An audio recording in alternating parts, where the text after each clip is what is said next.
이 시각 헤드라인 뉴스입니다. 뉴욕 증시는 유럽의 재정 위기를 해소하기 위한 국제사회의 부산한 움직임 속에 등락을 거듭하다 이틀째 올랐습니다. 다우지수는 0.4% 오른 11,105.85의 거래를 마쳤습니다. 유럽 주요국 증시가 3거래일 만에 상승세로 마감했습니다. 그리스 디폴트 우려가 다소 완화되면서 급락했던 은행주들이 강하게 반등했고 자동차주도 강세를 보였습니다. 브라질과 러시아, 인도, 중국, 남아프리카 공화국 등 브릭스 국가들이 재정 위기를 겪고 있는 유로존 국가들의 국채 매입을 확대하는 방안을 검토하고 있는 것으로 알려졌습니다. 유럽 재정 위기와 미국 버블디 불허의 직격탄을 맞은 해운업체들이 1조 2천억 원에 달하는 선박 36척을 사달라고 정부에 긴급 구조 신호를 보냈습니다.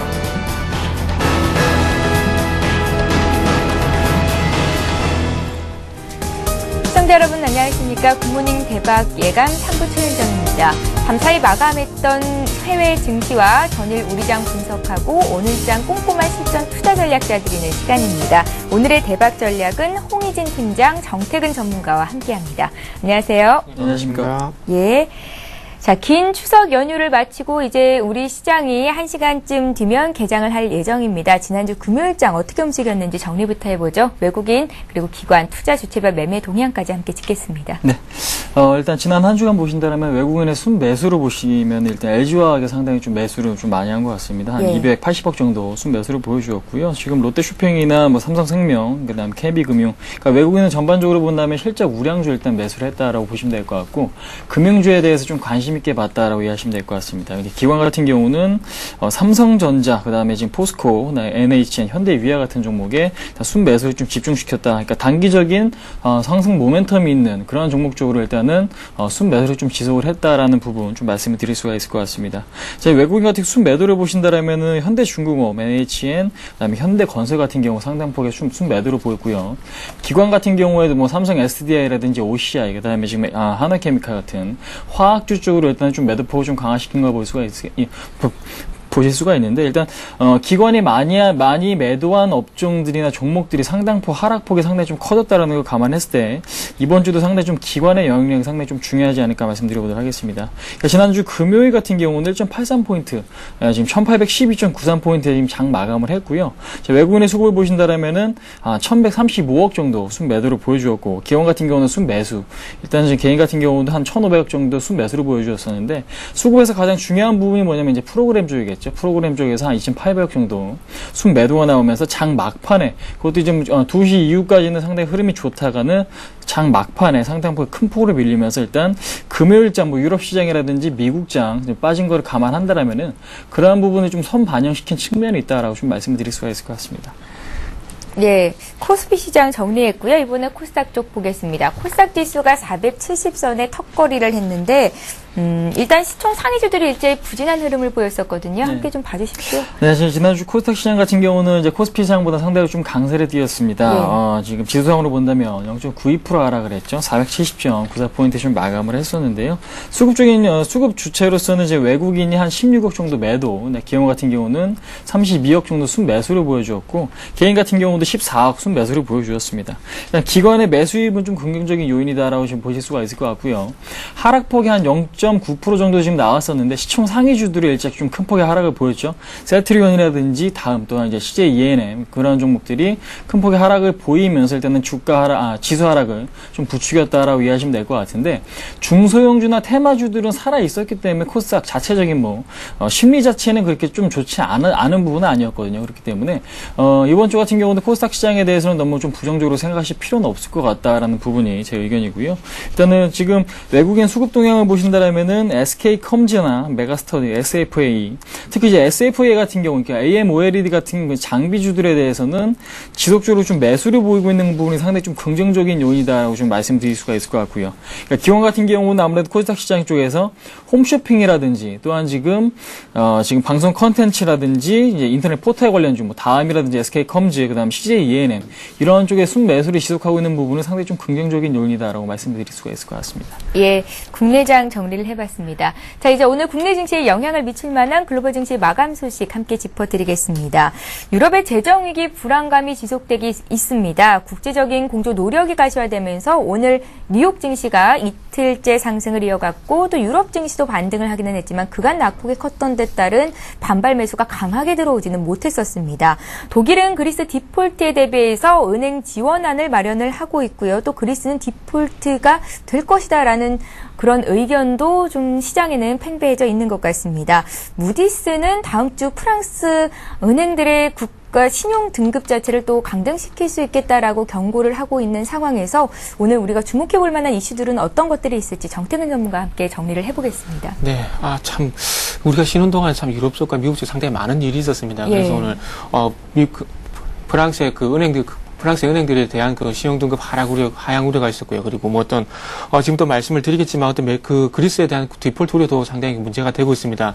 계속해서 유럽 같은 경우에 문제가 계속 불거지면서 해결이 되지 않는 기미를 보여주고 있는데 어쨌든 국제적인 공조가 이루어질 가능성이 상당히 컸다는 부분은 좀 긍정적으로 봐야 될 것 같습니다. 하지만 그와 반대로 G7 회의에서 결과론적으로 봤을 때 어떤 구체적인 사항이 없었다는 부분도 조금 불안하다고 좀 말씀드려야 될 것 같습니다. 자, 그렇다면 이제 G20 재무장관 회의에서 어떤 얘기가 나올지 그 부분을 이제부터 좀 기대를 해봐야 될 것 같습니다. 자, 일단 유럽 증시부터 먼저 한번 살펴보도록 하겠습니다. 유럽 증시 같은 경우에 상승 출발했습니다. 전일 미국 증시의 상승 전환 원동력이 되었던 중국의 이탈리아 국채 매입 기대감이 오늘 시장도 계속해서 이어지는 모습을 확인할 수가 있었습니다. 하지만 상승 출발하고 난 뒤에 독일에서 시작된 그리스 디폴트 우려 그리고 중국이 이탈리아 국채를 매입할 가능성이 적다는 우려 때문에 하락 전환하게 됐었습니다. 하지만 다시 한번 또 상승 전환을 했는데요. 메르켈 독일 총리가 라디오 방송과의 기자회견을 통해서 그리스 디폴트 가능성이 없다는 메시지를 전달을 하면서 다시 한번 시장은 상승 전환을 했습니다. 그러면서 상승 마감을 했고요. 이탈리아 5년물 국채 발행이 성공을 하면서 또 상승 마감하는 원동력으로 작용을 했었습니다. 그래서 업종별로 한번 살펴본다면 장중 약세를 계속해서 보였던 은행주가 급등을 하면서 시장 상승세를 이끌었고요. 그러면서 산업주, 기술주, 자동차주도 상승 마감하는 모습을 확인을 할 수가 있었습니다. 그래서 메르켈 총리에 대한 그 그리스 디폴트 우려에 대한 부분을 좀 더 추가적으로 말씀 좀 드려보자면 메르켈 총리는 현재 라디오 방송과 인터뷰에서 통제되지 않는 지급불능 사태는 그리스뿐만 아니라 다른 국가들까지 위험에 빠뜨릴 가능성이 크기 때문에 현 상황에서 최우선 순위는 이를 방지하는 것이라고 밝혔습니다. 그러면서 그리스 디폴트는 고려하지 않고 있음을 분명히 입장을 밝혔습니다. 그래서 위기를 해결할 수 있는 신속한 해법이 없으면서 기저에 깔린 과도한 부채 등 문제를 해결하는 데는 시간이 필요하다고 또 강조를 하게 됐고요. 카타이는 핀란드 총리와 그 정상회동 후에도 그 공동 기자회견을 열면서 또 그 발언이 있었는데 지금은 유로존 내 통제된 지급불능에 대한 메커니즘이 없다면서 유로 안정화 기구가 출범하는 2013년 이후에나 가능하다고 또 강조를 하게 됐습니다. 그리고 최근에 핀란드가 계속해서 그리스에 대한 그 담보를 요구하고 있는데요. 그래서 핀란드의 구제금융에 대한 특별 담보 요구에 대해서는 유로존 정상들 간에 기존에 합의한 조치들의 한도 내에서 타결할 수 있다면서 매우 낙관적이라고 밝혔습니다. 그래서 담보에 관한 문제를 조금은 불식시키는 그런 발언을 또 했다는 부분도 특징적이라고 봐야 될 것 같습니다. 그리고 한 가지 또 호재가 됐었던 이탈리아 정부의 국채 발행 성공 소식인데요. 5년물 국채인 39억 유로를 발행하는 데 성공을 했습니다. 발행 금리는 5.6%로 같은 만기로 발행됐던 지난 7월달 5.25%보다 상당히 큰 폭으로 뛰었지만 발행 실적이 그다지 나쁘지 않은 것을 시장에서는 좀 긍정적으로 평가를 하고 있습니다. 시장에서는 50억 유로 정도 규모의 국채가 발행이 될 것이라 예상을 했었는데 그보다 조금 소폭 하회하는 39억 유로 정도 국채가 발행이 성공을 했습니다. 현재 이탈리아 부채 규모는 총 1조 9천억 유로 정도 됩니다. 그래서 우리나라 그 한화로 2,840조 원 규모가 되는데 우리나라 한 해 그 비교를 하자면 우리나라 한 해 예산의 한 10배 정도 되신다고 보시면 될 것 같습니다. 우리나라 한 해 예산이 250조이기 때문에 그 규모의 한 10배 정도이기 때문에 상당히 뭐 큰 규모라고 할 수도 없고 매우 큰 규모라고 좀 보는 게 맞을 것 같습니다. 그래서 이 1조 9천억 유로 정도의 그 규모가 스페인, 그리스, 아일랜드, 포르투갈 등 다른 피그스 국가들보다 합한 것보다 상당히 많습니다. 그래서 이탈리아가 이 재정 적자를 채우기 위해서는 연말까지 600억 유로, 우리나라 돈으로 한 90조 정도 국채를 매각해야 된다는 그런 얘기가 나오고 있습니다. 그래서 화면을 조금 보면서 어느 정도 규모인지 한번 보도록 하겠습니다. 지금 현재 화면을 보신다면 지금 현재 화면 나오고 있지만 이탈리아의 그런 부채 규모가 상당히 큰 것을 확인할 수 있습니다. 그래서 2010년 올해가 아니고요. 2010년 기준으로 봤을 때 보시면 될 것 같은데 현재 지금 현재 1조 8천 정확하게 말씀드리면 1조 8,430억 유로 정도 됩니다. 근데 이 규모가 현재 프랑스의 1조 5,900억보다 많고요. 그리고 영국의 1조 3,500억보다 많고 그리고 스페인이 6,390억보다 상당히 많은 규모입니다. 그래서 지금 현재 단연 이탈리아 부채 규모가 상당히 큰 것으로 확인이 되고 있는데 이탈리 그 유로존 내에서 제2의 경제 대국임을 감안했을 때 이탈리아 부채 규모도 무시할 수 없는 부분이라 봐야 될 것 같고요. 최근에 이탈리아 부채 규모를 무시할 수 없는 부분은 지금 현재 미국의 부채 규모가 상당히 문제가 되고 있다는 부분을 비교해 볼 때도 상당히 큰 문제라 좀 보시면 될 것 같습니다. 자, 다음 미국 쪽으로 넘어가서 한번 말씀드려보도록 하겠습니다. 미국 증시는 나스닥만 상승 출발했고요. 다우와 S&P 500 같은 경우는 하락 출발했습니다. 그래서 미국 증시 같은 혼조세 개정했다고 말씀을 드리는 게 좀 맞을 것 같습니다. 독일 메르켈 총리가 그리스 디폴트에 대해 적극 진화에 나서고 이탈리아 국채 발행 소식이 들렸지만 미국 증시 같은 경우 뚜렷한 상승세를 보이지 못했습니다. 이탈리아 정부 관료가 중국의 국채 매입을 요청한 적이 없고 산업 관련 투자에 대해서만 논의했다고 밝힌 것이 영향을 좀 미친 것으로 분석이 되고 있습니다. 이런 그 업종별로 봤을 땐 장초반 은행주, 기술주가 상승세를 보였고요. 그리고 소비재주, 미국 그 GDP와 상당히 연관성 있는 소비재주 같은 경우에는 하락세를 보이는 것이 특징적인 부분이었습니다. 큰 폭의 변동성은 보이지 않았지만 좁은 변동성이 보이면서 상승과 하락을 계속해서 반복을 하면서 미국 증시는 어떤 그 방향성을 잡지 못하는 모습을 보여줬습니다. 그래서 유동성 우려가 제기되고 있는 해당 유럽은행들이 직접 해명이 나서고 그리고 중국의 이탈리아 국채 매입 가능성이 재부각이 되면서 소폭 상승 마감을 했습니다. 그래서 기술주가 강세를 보이면서 나스닥 같은 경우는 1.49% 상승 마감을 했고요. 그리고 다우 산업지수 같은 경우 0.4% 상승 마감을 했습니다. 그래서 마지막으로 어제 발표된 미국 지표만 살펴보고 마무리 좀 하도록 하겠습니다. 네. 화면을 같이 보면서 말씀 좀 드린다면 미국의 노동부 발표에 따르면 8월 수입 물가 같은 경우는 전월 대비 0.4% 하락을 하면서 예상치인 0.8% 하락을 상회를 했습니다. 석유 가격이 2.1% 하락을 하면서 유가 하락이 큰 영향을 미쳤습니다. 그래서 지금 현재 계속해서 수입 물가 같은 경우는 하락 안정세를 보이고 있다는 부분을 지금 현재 화면을 보신다면 확인을 할 수가 있습니다. 여기에 어떤 석유 가격 하락뿐만 아니라 중국, 미국, 유럽 등과 같은 신흥국, 선진국 구분 없이 경제 성장 둔화로 인해서 해외 재화 가격 상승세도 둔화된 것을 확인할 수가 있습니다. 식품 수입 가격 같은 경우는 전달보다 0.8% 하락을 했고요. 자동차 수입 비용은 변동이 없었습니다. 자동차를 제외한 소비재 수입 물가 같은 경우 0.3% 상승 마감을 했고요. 이렇게 볼 때 수입 물가 지수 같은 경우 어저께 미국 증시에 큰 영향을 미치지 못했지만 이렇게 말씀드린 이유는 오늘 저녁 같은 경우 PPI 생산자 물가죠. 그리고 내일 저녁 같은 경우에는 CPI 소비자 물가 지수가 발표가 됩니다. 지금 현재 물가 지수를 봐야 되는 이유가 지금 현재 시장에서 연준에서 부양책이 나올 부분에 대한 부양책이 나올 부분에 대해서 말들이 많은데 어떤 부양책이 나오냐면 오퍼레이션 트위스트라고 하죠. 단기 국채를 시장에 방출하고 장기 국채를 매입하는 그런 오퍼레이션 트위스트가 현재 예상이 되고 있는데 이렇게 하는 이유는 장기 국채 금리를 하향 안정시키면서 시장 금리를 안정시키겠다는 겁니다. 그렇다면 어떤 부양책이 나온다는 것은 그만큼 달러 약세 기조가 유지가 돼야 된다는 겁니다. 그렇다면 달러 약세 기조가 유지가 돼야 된다는 부분은 그만큼 물가를 신경 쓸 수밖에 없다는 겁니다. 지금 현재 연준에서 부양책을 내놓지 못하고 있는 이유는 어떤 이유냐면 지금 현재 추가적인 부양책을 내놓았을 때 지금 물가가 상승했을 경우 인플레이션 거기에 대한 더 하이퍼 인플레이션이 문제가 되기 때문입니다. 그렇다면 지금 현재 물가가 계속해서 하향 안정이 된다면 어떤 달러 약세로 인한 그 인플레이션의 문제를 조금은 사그라들 수 있기 때문이죠. 그렇기 때문에 지금은 시장에서 문제가 되지 않고 있겠지만 시장에서 큰 영향을 미치지 못하고 있지만은 PPI 그리고 CPI를 계속해서 확인해야 되는 이유는 여기서 나오고 있다고 보시면 될 것 같습니다. 그래서 그만큼 물가 같은 경우는 인플레이션과 상당히 민감하게 연동이 되는 부분이기 때문에 그리고 달러 약세를 용인할 수 있는 그런 부분과 봤을 때 중요성이 부각이 되기 때문에 조금은 계속해서 체크를 해봐야 될 부분이라고 한번 더 붙여보도록 하겠습니다. 예. 글로벌 이슈까지 함께 짚어봤습니다. 지금 시각이 8시 14분에 막 다가서고 있는데요. 오늘 두 분의 투자 전략 듣기에 앞서서 각 증권사들은 어떤 투자 의견을 내고 있는지 여의도 리포트 내용부터 확인을 해보고 가겠습니다.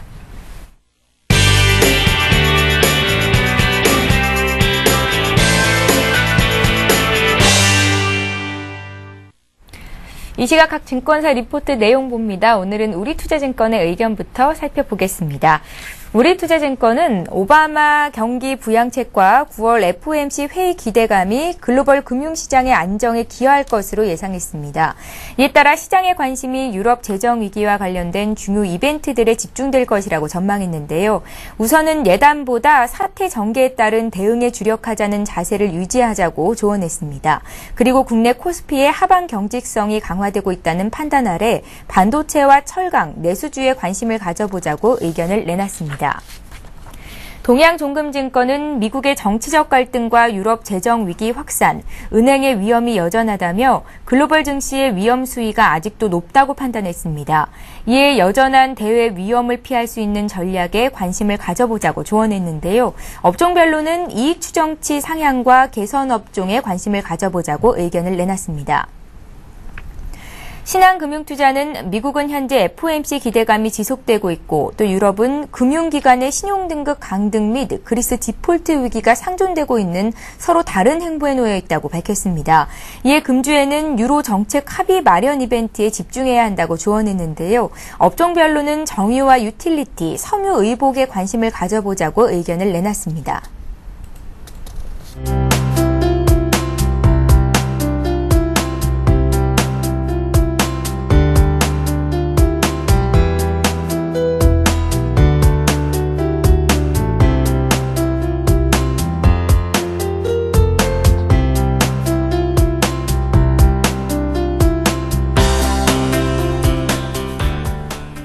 예, 오늘은 한양증권으로 가서 투자 의견 자세히 듣겠습니다. 리서치센터의 전소영 연구원 전화로 만나봅니다. 안녕하세요. 네, 안녕하세요. 예, 한양증권은 이제 앞으로의 국내 증시가 어떻게 움직일지 어떻게 전망을 하고 계신지 투자 의견 들어보겠습니다.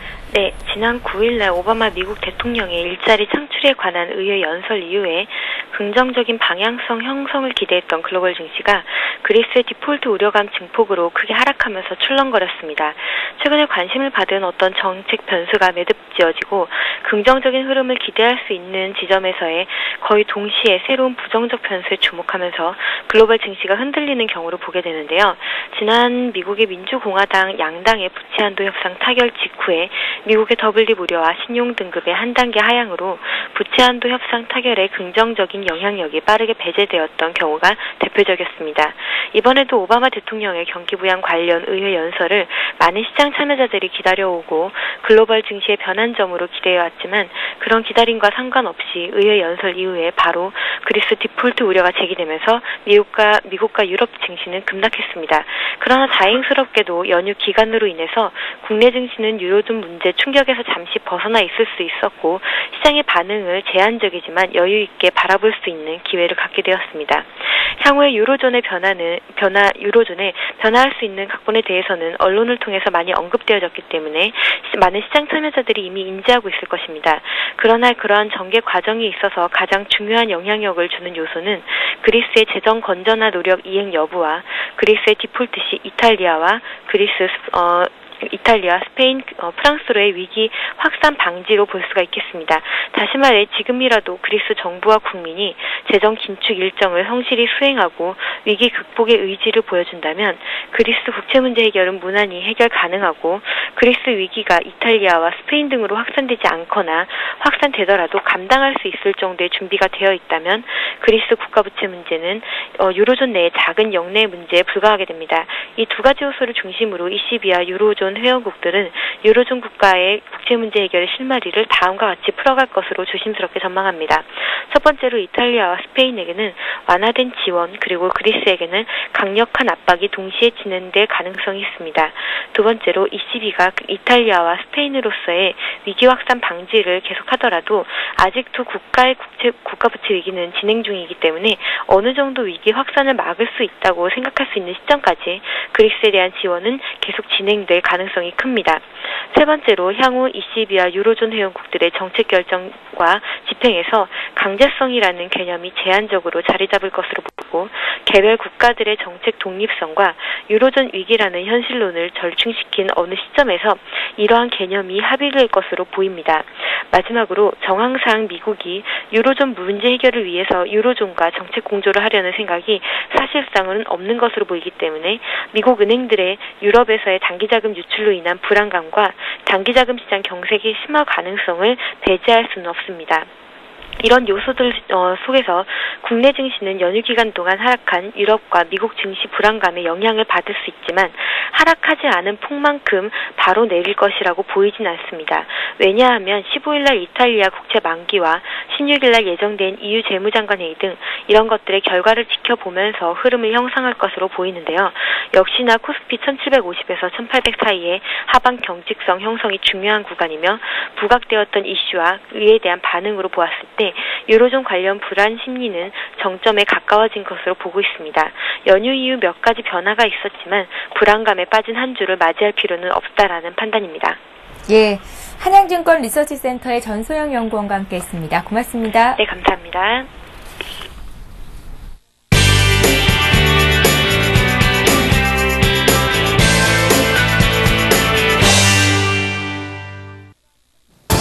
잠시 후 8시 50분 투자 손자병법이 개장 10분 전에 여러분 곁을 찾아갑니다. 최근 들어서 해외 증시 상황을 바라보는 시선이 다소 복잡합니다. 미국 증시 일단 이틀 연속 상승세로 마무리가 됐습니다. 하지만 경제 지표는 상당히 복잡하게 나왔습니다. 수입 물가 0.4% 정도 하락하면서 마무리가 됐고요. 그리고 소규모 자영업자들의 경기 낙관 지수가 1.8포인트 정도 떨어졌습니다. 자영업자들이 향후 6개월 동안의 경기가 좀 좋지 않을 것이다라는 전망을 내놓기도 했습니다.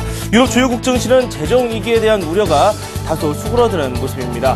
신흥국들, 그러니까 브릭스 국가들이 국채를 매입해주겠다라는 의견을 밝히면서 이러한 우려는 상쇄되는 모습이었습니다.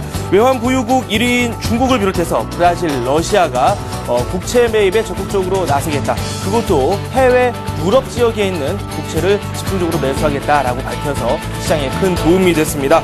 잠시 후 투자 손자병법에서는 이렇게 급격하게 변하고 있는 해외 증시 상황을 살펴보고요. 여러 가지 재료 하나하나 따져보도록 하겠습니다. 최근 들어서 잘 나가고 있는 모바일 게임주를 비롯한 테마주들에 대한 주가 흐름도 분석해드리겠습니다. 그럼 잠시 후 8시 50분에 찾아뵙겠습니다.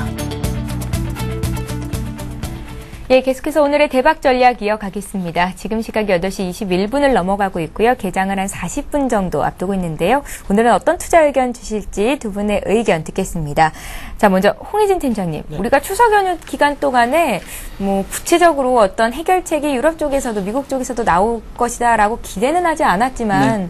정말 불안할 만한 요소들이 많았잖아요. 네, 어떻게 그렇습니다. 대응을 보면 좋겠습니까? 시장은 아직까지 상당히 좀 불안한 국면에 놓여 있다고 생각을 하고 있습니다. 예. 일단은 뭐 추석 연휴, 그러니까 막바지에 들어서 상당히 좀 좋은 얘기들이 많이 나오고 있긴 하지만 예. 이것이 뭐 국채 매입 얘기가 근본적인 해결책이 될 수는 없을 것 같아요. 그러니까 왜냐면은 국채 매입 자체가, 그러니까 국채를 발행한다는 것 자체가 새로운 빚을 또 만드는 부분이기 때문에, 그러니까 지금 유럽이나 미국에서 가장 문제가 되고 있는 부분이 빚이 많은 건데, 빚을 줄일 부분, 그러니까 빚이 좀 줄여 나가는 과정이 어느 정도 시장에서는 조금 확인이 좀 되어야 되는데, 지속적인 뭐 국채 매입이 좀 성공을 했다, 이런 거는 뭐 신규적으로 좀 돌려막기식의 일단 단기적인 좀 이슈, 그러니까 단기적인 좀 호재로 좀 받아들이는 게 좀 좋을 것 같다 말씀드려보도록 하겠고, 그다음에 지금 그러니까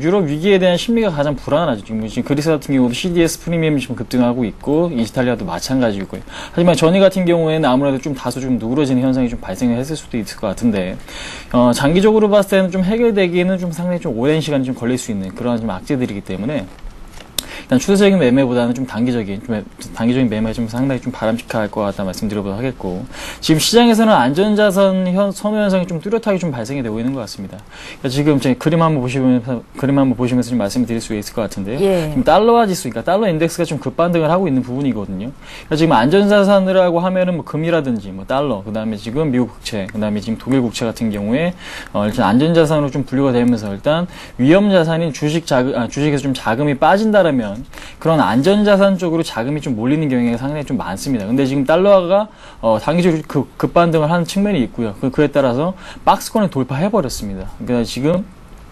달러화가 지금 급반등하면 가장 안 좋은 부분이 뭐냐면은 상품 시장에 지금 어느 정도 좀 위축이 될 수가 있고, 상대적으로 원화가 약세가 기조가 좀 유지가 될 수 있습니다. 그러니까 원화 약세 기조가 유지가 된다라면은 외국인이 환차익을 노리는 외국인이 국내 자금, 그러니까 국내 매수할 가능성이 그만큼 좀 작아지는 부분이기 때문에, 그러니까 달러화가 지속적인 좀 강세를 보이는 부분은 상당히 조금 주의를 좀 필요한다라고 좀 말씀드릴 수가 있을 것 같고, 그다음에 금값, 그러니까 지금 그림 또 다시 한번 보신다라면은 그러니까 $1,900로 찍고 나서 지금은 어느 정도 좀 박스권의 행보를 좀 보이고 있긴 한데요. 일단 지속적으로 상승 가능성이 굉장히 높습니다. 그러니까 금 가격 같은 경우는 안전자산으로서 지속적인 좀 상승을 보이고 있다라고 좀 이해하시면 될 것 같고, 그다음 또 하나 이제 중요하게 보셔야 될 지표 중에 하나가 미국 이제 국채, 그러니까 10년물 국채 금리인데요. 2008년보다도 더 낮은 수준에 지금 위치를 해 있습니다. 이것은 뭐냐면은 그만큼, 그러니까 2008년 서브프라임 금융위기 당시보다 안전자산 선호 현상이 조금 더 가속화가 되고 있다. 그러니까 그만큼 심리가 좀 좋지 않다라는 걸 지금 뜻하고 있기 때문에 지금 현재로서는, 그러니까 주식시장에 투자된 자금보다는 안전자산 쪽으로 몰리고 있는 자금이 상당히 좀 많다라는 거 이해하시면 될 것 같아요. 그래서 지금 뭐 유럽이라든지 미국 쪽에 이런 문제들이 어느 정도 좀 해결이 돼야 기조적으로 봤을 때 이런 안전자산 선호 심리 자체가 조금 위축이 될 수가 있을 것 같은데, 그렇지 않다면 지속적으로 자금은 주식시장보다는 이런 안전자산 쪽으로 좀 몰릴 가능성이 굉장히 크겠다라고 지금 말씀드릴 수가 있을 것 같아요. 그래서 지금 이번 주는 상당히 조금 어느 정도 좀 긍정적인 지수, 그러니까 지금 시장 자체가 긍정적인 흐름을 보여줄 것으로 좀 기대를 하고 있긴 하지만은 큰 틀에서 봤을 때는 지금 너무, 그러니까 중장기적인 투자를 하실 목적으로 투자 계획을 좀 짜시지 않으셨으면 좋을 것 같습니다. 그래서 지금 일단 지수적으로 봤을 때 1,700포인트에서 한 1,850포인트 정도의 박스권 매매는 충분히 가능할 수 있다라고 지금 말씀을 드리도록 하겠고요.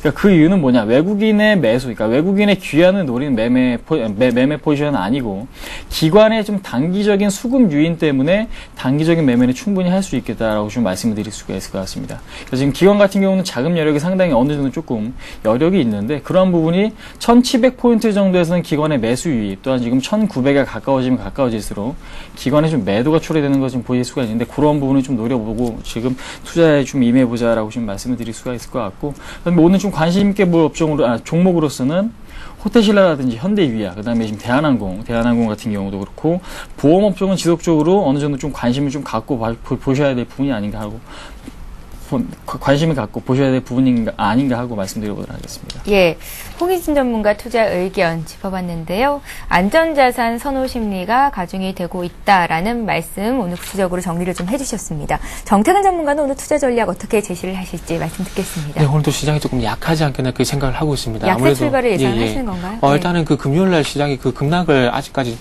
상당폭 만회를 다 못했기 때문에 그런 부분에 대해서는 조금 염려가 된다고 말씀드려야 될 것 같습니다.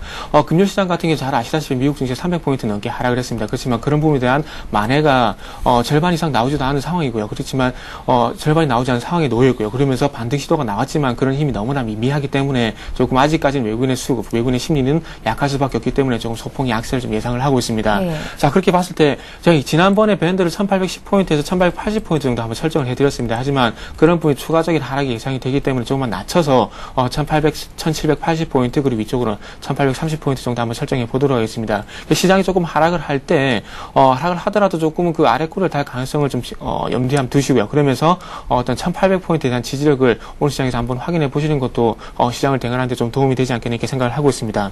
자, 좀 전에 말씀드렸듯이 그리스 딜폴트에 관한 우려감을 해서 금년 시장이 300포인트 넘게 하락을 했습니다. 근데 이런 부분이 완전하게 해소가 되지 못했고요. 아직까지 프랑스 대형은행에 대한 그런 신용등급 강등에 대한 그런 우려감 시장이 여전히 팽배하다고 봐야 될 것 같고요. 지금 현재 프랑스 대형은행에 대한 그 신용등급 강등 우려가 단지 신용등급 강등이라는 얘기가 아니라 프랑스도 자칫 잘못하면 어떤 구제금융에 대한 부분을 예상할 수가 있다는 부분입니다. 프랑스 같은 경우도 조금 전 이탈리아보다 작긴 하지만 부채 규모가 1조 6천억 정도, 6천억 유로 정도 됩니다. 그렇게 봤을 때 상당히 작은 규모가 아니죠. 그렇기 때문에 신용등급 강등 우려가 어떻게 본다면 미국뿐만 아니라 프랑스에 대해서도 어떤 부채에 대한 문제가 제기가 될 수 있기 때문에 조금 염려가 되는 부분이라 말씀드려야 될 것 같습니다. 자, 그리고 중국이 이탈리아 국채 매입에 나설 것이라는 얘기가 나와주고 있지만 그런 부분이 아직까지 확인된 부분이었고요. 네. 아직까지 논의만 되고 있는 부분이기 때문에 확실하게 확실하게 매입을 한다 그런 얘기가 나와줘야 될 것 같습니다. 그리고 지금 현재 중국이 그 유로존 내 어떤 채권 매입 규모가 현재 6,900억 달러 정도 됩니다. 그래서 중국의 외환 보유액의 한 20% 정도 차지를 하고 있는데 이렇게 어떻게 본다면 지금 현재 유로존 같은 게 부실 채권이라고 말을 할 수 있습니다. 있습니다. 근데 그런 부실 채권을 늘려갔을 경우에 어떤 그 외환 보유고에 비해서 상당히 작은 폭이긴 하지만 그런 부분이 자칫 잘못하면 버블로 작용할 수 있기 때문에 좀 조심스러운 부분으로 좀 접근을 좀 해봐야 될 것 같습니다. 그리고 마찬가지로 오바마의 부양책이 그 통과 여부도 조금 회의적이라는 시장의 반응이 나오고 있습니다. 아무래도 어떤 감세, 그 세수를 기업과 근로자들의 세수 감세에 관한 보충분을 어디서 재원을 마련하기로 했냐면 어떤 부자들의 증세에 대한 부분으로 마련을 하기로 좀 예고를 했습니다. 그렇기 때문에 지금 현재 미국의 공화당 한 의원의 재산이 한 3천억 달러 정도 된다고 합니다. 그렇다면 이렇게 재산이 많은 공화당 의원들이만 보더라도 어떤 이런 부분이 통과가 될 가능성이 조금 지지분야의 가능성이 상당히 크기 때문에 시장이 좀 리스크로 작용할 가능성이 크다 이렇게 좀 봐야 될 것 같습니다. 그래서 대외적인 변수들은 이 정도 정리를 하면서 조금 어떻게 될지 계속해서 체크해 봐야 될까요? 그래서 결론적으로 말씀드리면 조금 부정적이라 말씀드려야 될 것 같습니다. 자, 그렇다면 대외 변수뿐만 아니라 수급적인 부분도 좀 말씀을 드려야 될 것 같은데 수급적인 부분을 좀 말씀을 드린다면 지난 금요일날 좀 특징적이었던 부분이 시장 베이시스가 그 장 후반부에 갑자기 악화가 되면서 프로그램 매도가 쏟아지면서 시장이 좀 시장이 하락폭을 확대하는 부분을 확인할 수가 있었습니다. 그렇다면 이런 부분을 볼 때 외국인들 같은 경우 현재 여전히 수급을 지금 현재 나서주지 않고 관망세 유지를 하고 있습니다. 그렇다면 시장은 어떤 수급 주체가 불분명하다면은 마찬가지 시장 베이시스라든지 그리고 프로그램에 의해서 어떤 시장의 방향성이 결정이 되고 그리고 변동성이 확대될 가능성이 상당히 크다고 봐야 될 것 같습니다. 그렇다면 계속해서 개장하고 난 뒤에 어떤 외국인이라든지 기관의 수급도 보는 것이 중요하겠지만 아직까지 그네들의 어떤 수급이 완전하게 회복이 될 가능성이 아직 적다는 겁니다. 그리고 기금 쪽에서도 매수가 들어오긴 하지만 이 부분은 적극적인 시장의 방어에 대한 매수기 때문에 어떤 기대를 해보기는 좀 힘들다고 말씀드려야 될 것 같습니다. 그렇게 봤을 때 시장 베이시스라든지 그리고 프로그램에 의한 시장 변동성 확대가 예상이 되고 있고요. 그리고 프로그램 매도가 좀 쏟아진다면 시장은 좀 더 오늘 시장에서는 조금 하락하지 않겠는 생각을 하고 있습니다. 자, 그리고 업종도 한번 말씀 좀 드려본다면 시장이 계속해서 약세 국면에 진입을 한다면은 자동차, 화학, 정유주는 약세를 계속해서 보일 가능성이 크다 말씀드려야 될 것 같습니다. 금요일 같은 경우도 기관 쪽에서 화학 쪽에 매도가 상당히 많이 나오는 부분을 확인할 수 있는데 그렇다면 오늘 쪽도 시장이 약세를 보인다면 화학 섹터는 약세를 계속해서 보일 가능성이 크다 이렇게 봐야 될 것 같습니다. 그리고 차화증뿐만 아니라 조선주도 마찬가지로 계속해서 기관의 매도가 부담이 되고 있습니다. 아울러 외국인 쪽에서 매도가 나오고 있다는 부분도 부담이라고 봐야 될 것 같고요. 그렇다면 조선, 자동차, 화학, 정유는 오늘 시장이 약세를 보일 가능성이 크다 이렇게 정리를 한번 해보도록 하겠습니다. 자, 그리고 오늘 좀 마지막으로 그 관심 종목만 한번 말씀드려 보도록 하겠습니다. 오늘 가지고 나온 관심 종목 같은 경우에는 중국 원양자원, 멜파스, 라겐락, KTS, 대상 한번 말씀드려 보도록 하겠습니다. 라겐락하고 KTS, 대상 같은 경우는 이전에도 한번 말씀드렸던 종목이고요. 그리고 중국 원양자원과 멜파스 같은 경우는 신규 종목이라 좀 생각하시면 될 것 같습니다. 중국 원양자원과 멜파스 같은 경우는 바닥 쪽에서 하방 경직이 확보가 되고 있고요. 그러면서 투신의 매수가 상당히 최근에 많이 크게 유입이 되고 있다는 부분이 상당히 긍정적으로 봐야 될 것 같습니다. 라겐락 같은 경우에도 기관의 매수가 상당히 긍정적이고요. 그리고 대상 같은 경우에는 외국인 기관의 수급이 긍정적입니다. 그리고 KTS 같은 경우에는 차트상 기술적으로 봤을 때 흐름이 괜찮기 때문에 한번 관심 가져보시는 게 좋을 것 같습니다. 자, 그래서 오늘 단기 관심 종목을 가지고 나오긴 했지만 단기 관심 종목으로 중국 원양자원, 멜파스도 한번 관심을 가져보시는 게 좋을 것 같고요. 그리고 라겐락과 KTS, 대상 같은 경우는 시장 대비 추세가 좋기 때문에 앞으로 단기보다는 수익적 매매 한 일주일이라든지 그리고 일주일이라든지 한 달 정도 단기적으로 한번 접근해 보시는 게 좋을 것 같습니다. 하지만 추세가 만약에 깨진다면은 다음 종목을 가지고 나올 때 포트를 제외할 거기 때문에 그때 전까지는 좀 관심을 가져보시는 것도 일단은 괜찮을 것 같습니다. 예, 시장이 약세를 보일 때 차화정, 조선까지도 약세가 나타날 가능성이 있겠다 하셨는데 그러면 대응은 어떻게 하라는 말씀이신가요?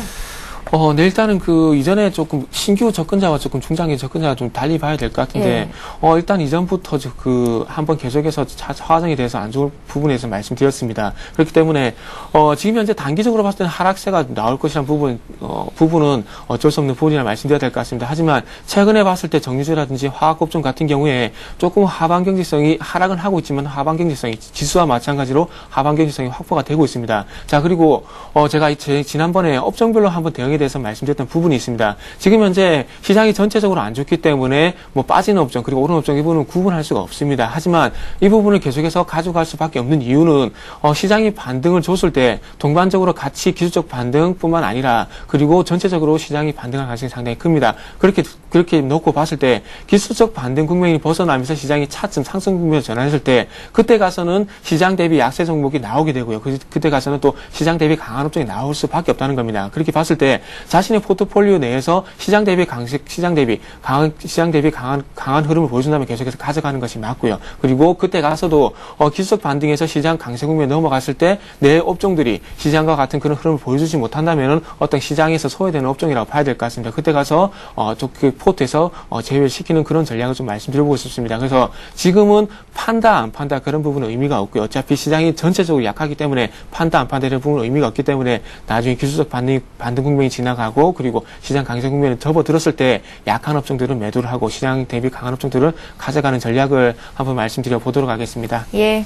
자, 이제 오늘 사볼 만한 종목들 듣겠습니다. 홍희진 팀장께서 좀 전에 관심 종목 몇 개 주셨었는데 그중에서 오늘 매수해볼 만한 종목 어떤 종목일까요? 일단 먼저 좀 대한항공 말씀드려보도록 하겠습니다. 예. 지금 보니까 증권사 골드만삭스에서 좀 안 좋은 리포트를 좀 내보낸 것 같아요. 근데 이제 오히려 그러니까 좀 적절한 좀 매수 타이밍 아닌가 한번 말씀드려보도록 하겠습니다. 대한항공 같은 경우는 지금 보신다라면은 그동안에 대한항공에 가장 크게 영향을 미쳤던 부분이 뭐냐면 이제 유가가 급등이었습니다. 그러니까 유가가 급등하면서 아무래도 매출액이 늘어나긴 해도 실적, 그러니까 마진율이 좋지 않기 때문에 좀 적자를 좀 기록한 부분이 있었습니다. 하지만 2분기 실적이 예상보다 그렇게 크게 나쁘지 않았다는 부분이 상당히 좀 긍정적이다라고 지금 보실 수가 있을 것 같고요. 1분기도 그렇고 2분기도 그렇고 그러니까 고유가 상황에도 불구하고 어느 정도 좀 적자폭은 상당히 좀 제한적이었다. 그러니까 1분기 같은 경우에는 높은 영업이익을 좀 기록한 반면에 2분기 같은 경우는 영업이익 적자를 좀 기록을 했지만은 그 폭은 상당히 조금 걱정할 만한 수준이 아니다라는 것 좀 말씀드릴 수가 있을 것 같아요. 그러니까 최근에 유가 급락은 상당히 좀 긍정적인 요인이다라고 인식하시면 될 것 같고 또한 그리고 보신다라면은 지금 인천공항에 지금 관광객들 보시면 339만 명, 그러니까 지금 사상 최대를 좀 기록하고 있다고 하는데 지금 그만큼 여객 수요가 지금 탄탄하기 때문에 그런 부분에 좀 집중을 해보자라고 지금 말씀 한번 드려보도록 하겠습니다. 또한 그리고 지금 기관들, 그러니까 단기적으로 봤을 때 외국인의 영향력보다는 기관의 영향력이 상당히 좀 큰 그런 시점이기 때문에 지금 단기적으로 좀 들어가 볼 수 있는 타이밍이다라고 좀 말씀드릴 수가 있을 것 같아요. 예. 그러니까 지금 차트를 보신다라면은 뭐 쌍바닥을 찍고 뭐 추세적으로 상승을 하고 그러한 부분은 아닙니다. 분명히 그러한 부분은 아닌데 단기적으로 봤을 때는 거래량 증가, 그러니까 기관의 순매수, 그러니까 매수 증가로 인한 거래량 증가가 상당히 조금 긍정적인 요인이다라고 지금 말씀을 드릴 수 있을 것 같고 단기적인 고점이겠죠. 단기적인 고점 가격대로 봤을 때는 59,000원에 대한 돌파 시도가 지금 나오고 있고 또한 지금 21선에 대한 안착이 이루어지고 있습니다.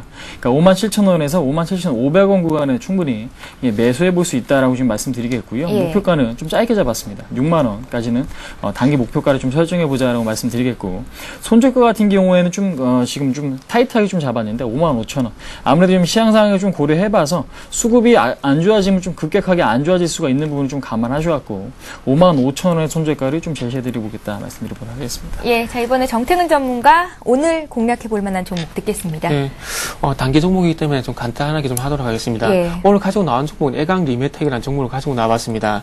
급습급탄경 및 난방용 배관제 그리고 관련 제품을 생산하고 판매하는 업체입니다. 하지만 이 부분뿐만 아니라 기금속 추출을 통한 비철금속 재생 사업을 영위를 하면서 금 관련 테마주로 고려아연과 마찬가지로 금 관련 테마주로 분류되기도 하는 부분을 좀 참고를 하셨으면 좋겠습니다. 기업 내용은 이 정도까지는 마무리를 하고요. 그리고 어떤 단기 종목이기 때문에 바로 차트로 넘어가서 기술적 대응에 대한 부분을 좀 말씀드려 보도록 하겠습니다. 예. 최근에 보시면 상당히 변동성이 확대가 되는 부분을 확인할 수가 있습니다. 그래서 이런 부분이 조금 그 변동성 확대가 된다는 것은 그만큼 하락이 크지만 또 상승이 크게 나올 수 있는 부분을 예상하면 될 것 같습니다. 그래서 양음양 패턴이 예상이 되면서 오늘 쪽에서 양봉이 나오지 않겠나 이렇게 생각을 하고 있고요. 그래서 한번 노려볼 만한 종목입니다.